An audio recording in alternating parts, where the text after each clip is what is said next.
எவருக்கும் அடங்கி போகாத குணமும் இரத்தத்தில் ஊறிய வீரமும் கொண்ட அக்னி குலத்தின் வழிவந்த வன்னியர்கள் பரம்பரையில் வந்துதித்த வன்னி மகள் நான் என்று சொல்வதில் பெருமையுடன் என் பேச்சை தொடர்கிறேன்.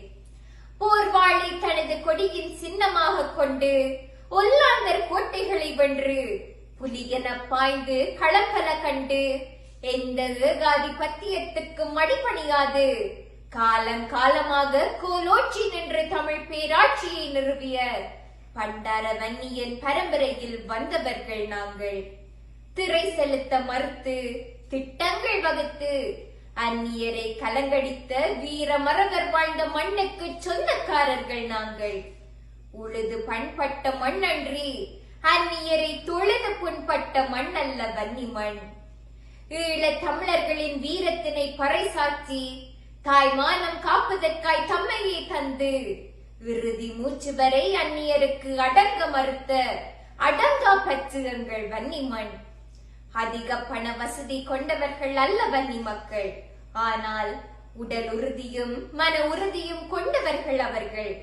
அதிக வாய்ப்புகளும் வசதிகளும் கொண்டவர்கள் அல்ல வன்னி மக்கள். ஆனால் கலை பயிற்சியும் தொழில் முயற்சியும் கொண்டவர்கள் அவர்கள். தாராளமான நட்பு, வந்தோரை வரவேற்கும் பண்பு, ஒருவரை ஒருவர் கொள்ளையடிக்காத அந்நியோன்யம், செல்வ சருக்கற்ற சரளமான பேச்சு என்ற நல்ல பண்புகளுக்கு சொந்தக்காரர்கள் அவர்கள். வன்னி இது ஒரு நிலப்பரப்பின் பெயர் அல்ல, காலங்கள் தாண்டியும் நிமிர்ந்து நிற்கும் ஓர் இனத்தின் அடையாளம், எங்கள் ஈழத்தின் இதயம்.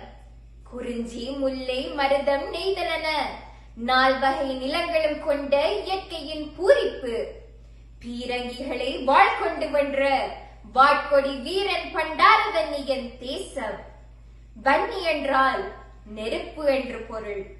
நெருப்பாற்றில் பலமுறை குளித்து இன்று மிடுக்கோடு வாழ்கின்ற வன்னியர்கள் சமூகத்தின் விழுதுகள்தான் நாங்கள். விழுந்து விட மாட்டோம். உலகையே உலுக்கிய யுத்தத்தை சந்தித்தோம். முள்ளி வாய்க்காலில் கொத்து கொத்தாய் உறவுகளை இழந்தோம். இனி தமிழினம் முடங்கிவிடும் என்று கங்கணம் கட்டிய அரசுக்கு யுத்தத்தில் இருந்து எழுந்த பீனிக்ஸ் பறவைகள் நாம் என உச்சத்தை சொல்வோம். எமக்காய் வாழ்ந்து அம்முயிர் காத்த தானே தலைவன் நேர்மையை நெஞ்சிலே சுமந்து அகிம்சை வழியில் மொழியை காத்து தமிழராய் வாழ்ந்து அவர் கனவினை சுமப்போம்.